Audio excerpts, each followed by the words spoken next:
ಬೆಂಗಳೂರು ಉತ್ತರ ತಾಲೂಕಿನ ಮಂಡೂರು ಪಂಚಾಯಿತಿ ವ್ಯಾಪ್ತಿಯ ಬೆಂಡಿಗಾನಹಳ್ಳಿ ಗ್ರಾಮದಲ್ಲಿರುವ ಸುಮಾರು 800 ವರ್ಷಗಳ ಇತಿಹಾಸ ಪ್ರಸಿದ್ಧ ಧಾರ್ಮಿಕ ಕ್ಷೇತ್ರವಾದ ಶ್ರೀ ಅಭಯ ಆಂಜನೇಯ ಸ್ವಾಮಿ ದೇವಸ್ಥಾನದ ಪ್ರಥಮ ವಾರ್ಷಿಕೋತ್ಸವದ ಅಂಗವಾಗಿ 2 ದಿನಗಳ ಕಾಲ ಧಾರ್ಮಿಕ ಕಾರ್ಯಕ್ರಮಗಳು ಭಕ್ತಿಭಾವದಿಂದ ನೆರವೇರಿದವು. ಸಹಸ್ರಾರು ಭಕ್ತರು ಆಗಮಿಸಿ ದೇವರ ದರ್ಶನ ಪಡೆದು ದೇವರ ಕೃಪೆಗೆ ಪಾತ್ರರಾದರು. ವರದಿ ಸಲಾಹುದ್ದೀನ್, ಚಿಕ್ಕಬಳ್ಳಾಪುರ. ಮತ್ತು ನಿನ್ನೆ ನಮ್ಮ ದೇವಾಲಯದಲ್ಲಿ ಮೊದಲನೇ ವಾರ್ಷಿಕೋತ್ಸವ ಆಗಿರೋದ್ರಿಂದ ನಿನ್ನೆ ಕಲ್ಯಾಣೋತ್ಸವ ಸಂಜೆ ಭಾಳ ಸಂಭ್ರಮ ಸಭೆಯಿಂದ ಶ್ರದ್ಧಾಚರಣೆಯಲ್ಲಿ ಭಾಳ ಸಂಭ್ರಮದಿಂದ ನೆರವೇರಿತು. ಆ ಒಂದು ಕಾರ್ಯಕ್ರಮಕ್ಕೆ ನಿನ್ನೆ ಸಂಜೆ ಸುಮಾರು 2,000 ಜನ ಅದರಲ್ಲಿ ಭಾಗಿಯಾಗಿ ತುಂಬ ಯಶಸ್ವಿಯಾಗಿ ಆಯಿತು. ಅದೇ ರೀತಿ ಇವತ್ತು ನಮ್ಮ ವಾರ್ಷಿಕೋತ್ಸವ ಪ್ರಯುಕ್ತ ಹೋಮ ಹವನ ಪೂಜಾ ಕಾರ್ಯಗಳು ಎಲ್ಲವೂ ಕೂಡ ಇಲ್ಲಿವರೆಗೂ ತುಂಬ ಚೆನ್ನಾಗಿ ಶ್ರದ್ಧಾಭಕ್ತಿಯಿಂದ ಚೆನ್ನಾಗಿ ನಡೀತು. ಇದು ವರ್ಷ ಪ್ರತೀತಿಯಂತೆ ನಾವು ವರ್ಷ ವಾರ್ಷಿಕೋತ್ಸವ ನಡೆಸ್ಕೊಂಡು ಹೋಗಬೇಕು ಅಂತ ನಮ್ಮ ದೇವಾಲಯದ ಮಂಡಳಿಯನ್ನು ತೀರ್ಮಾನ ಮಾಡಿ ನಡೆಸ್ಕೊಂಡು ಹೋಗ್ತೀವಿ ಕೂಡ.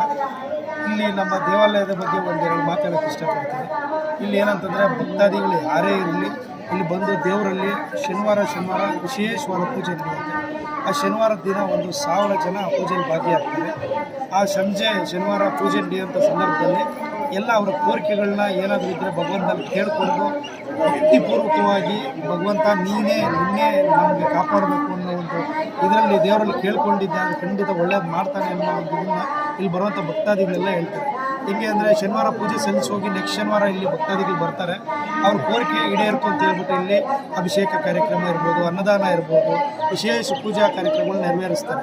ನಾವು ಕೇಳಿದ್ವಿ, ಏನು ಇವತ್ತು ವಿಶೇಷ ಪೂಜೆ ಮಾಡಿಸ್ತಿದ್ದೀರಲ್ಲ ಅಂತ ಕೇಳಿದ ಭಕ್ತಾದಿಗಳಿಗೆ, ಇಲ್ಲ ಲಾಸ್ಟ್ ಕಳೆದ ವಾರ ಬಂದಾಗ ನಾವು ಈ ರೀತಿ ದೇವರಲ್ಲಿ ಕೋರಿಕೆ ಇಟ್ಕೊಂಡಿದ್ವಿ, ನಮ್ದು ಯಾವುದೋ ಒಂದು ಕೆಲಸ ಆಗಬೇಕಾಗಿತ್ತು, ಯಾವುದೋ ಒಂದು ಉದ್ಯೋಗ ಸಿಕ್ತು, ಇಲ್ಲೇನೋ ಒಂದು ಹಾಸ್ಪಿಟ್ಲ್ ತೊಂದರೆ ಇತ್ತು, ಈ ಥರ ಅನುಕೂಲ ಆಯಿತು, ನಮ್ದು ಯಾವುದೋ ಒಂದು ಬಿಸ್ನೆಸ್ಸಲ್ಲಿ ಈ ಥರ ಕೆಲಸ ಆಗಬೇಕಾಗಿತ್ತು, ಅದನ್ನು ಕೋರಿಕೆ ಇಟ್ಟಿದ್ದು ಅದಾಯಿತು ಅಂತ ಹೇಳ್ಕೊಂಡು ಸುಮಾರು ಭಕ್ತಾದಿಗಳು ಹೇಳಿ ಆ ಒಂದು ಅವರ ದೇವರ ಬಗ್ಗೆ ಹೇಳ್ಕೊಳ್ಳೋದಕ್ಕೆ ತುಂಬ ತೃಪ್ತಿಯಾಗುತ್ತೆ.